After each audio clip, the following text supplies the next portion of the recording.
जिंदाबाद। भाई चंद्रशेखर आजाद जिंदाबाद। आपका जोश जुनून समझ आ गया है।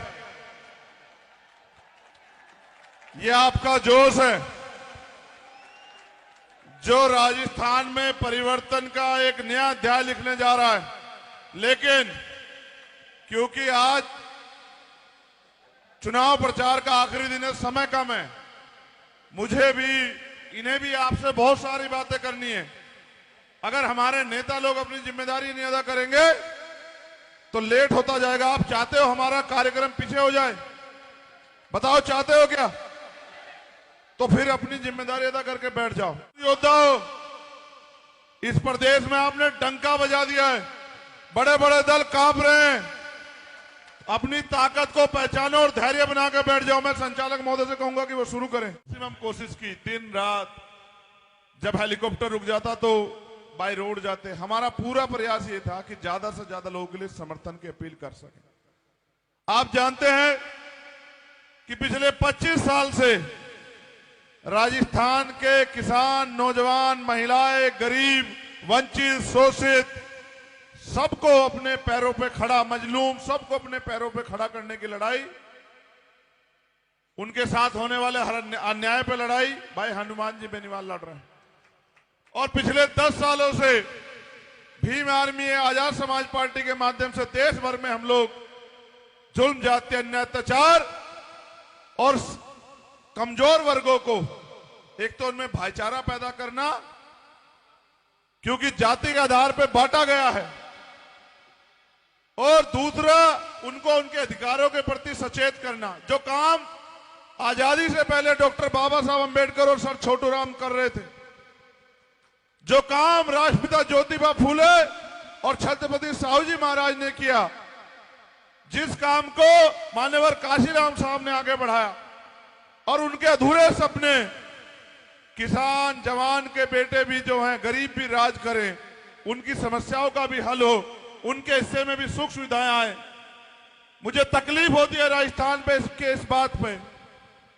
पूरा राजस्थान घूमने के बाद ये एहसास मुझे होता है कि 70 साल के लोकतंत्र में, 70 साल की आजादी में पीने के साफ पानी की व्यवस्था भी सरकारें आपको नहीं करा पाई।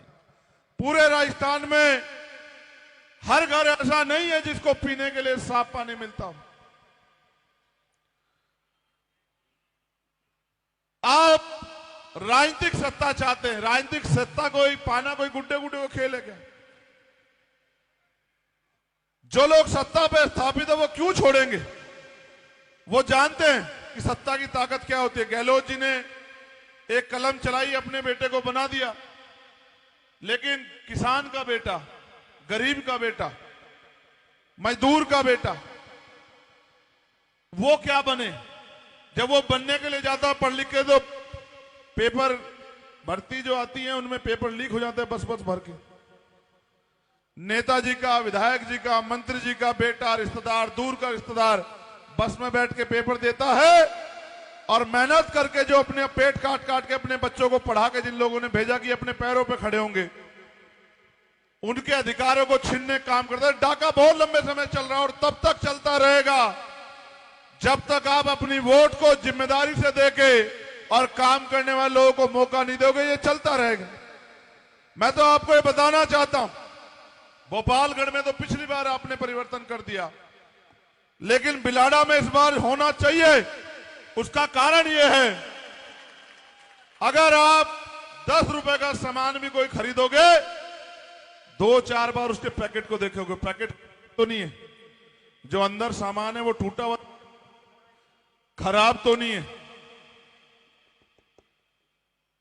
लेकिन बाबा साहब अंबेडकर के 4-4 बच्चों की कुर्बानियों से मिली वोट को, जिस वोट से सुनिश्चित होगा कि राजस्थान अगले 5 साल विकास के पथ पे चलेगा नहीं चलेगा, गरीबों के बच्चों को अच्छी पढ़ाई का अधिकार मिलेगा नहीं मिलेगा, बीमार होने पे अच्छे इलाज की व्यवस्था होगी या नहीं होगी, जिन पे जमीन नहीं उनको जमीन मिलेगी नहीं मिलेगी, जो किसान है उनको उनकी फसल का दाम मिलेगा नहीं मिलेगा, बहन बेटियों के सम्मान से जो खिलवाड़ हो रही है, बहन बेटियों का सम्मान सुरक्षित रहेगा नहीं रहेगा, अधिकारी कर्मचारियों पे जो जोर जबरदस्ती हो रही है अन्याय कराने के लिए, वो चलेगा नहीं चलेगा।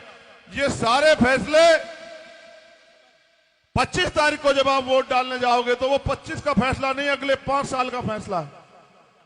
अगर आपने जरा सी भी गलती की और आप किसी भी प्रलोभन प्रभाव में चूक गए, देखो भाजपा और कांग्रेस के लोग बहुत तेज हैं। तेज इसलिए हैं कि वो समझदार हैं, वो लंबे समय से राज करते आ रहे हैं और उनको पता है कि राज जिनका होता है उन्हें किसी के आगे हाथ नहीं फैलाने पड़ते, तो वो कुर्सियां क्यों छोड़ेंगे। वो तो प्रयास करेंगे कि हमारे रास्ते में कांटे लगाए जाएं जिससे कि हम कुर्सी तक ना पहुंच पाए। जब हम आपको जगाने के लिए, अधिकारों को छीनने के लिए तैयार करेंगे तो वो आपको प्रलोभन देंगे कि पैसा ले लो, शराब ले लो और कोई ऑफर ले लो, लेकिन वोट हम दे दो। वो ये जानते हैं कि उनके दल से जीता हुआ विधायक उसकी इतनी हैसियत नहीं होगी कि अगर आपके साथ कोई अन्याय हो तो वो मुंह से एक शब्द निकाल दे। आपने पतंग देखी है, पतंग चाहे कितने ऊपर उड़ जाए लेकिन उसकी डोर किसके हाथ में होती है, जो उसको उड़ा रहा होता है। तो जिसके हाथ में डोर होती है, जब चाहे खींच ले, जब चाहे ढील दे दे, जब चाहे नीचे कर दे, जब चाहे ऊपर कर दे। उन दलों से बना हुआ विधायक उसकी इतनी हिम्मत नहीं होगी कि आपके बच्चों की तरक्की के लिए एक व्यवस्था वो कर दे। वो तो मालिक के साथ चलेगा। एक की चाबी दिल्ली में है और दूसरे की चाबी भी दिल्ली में है।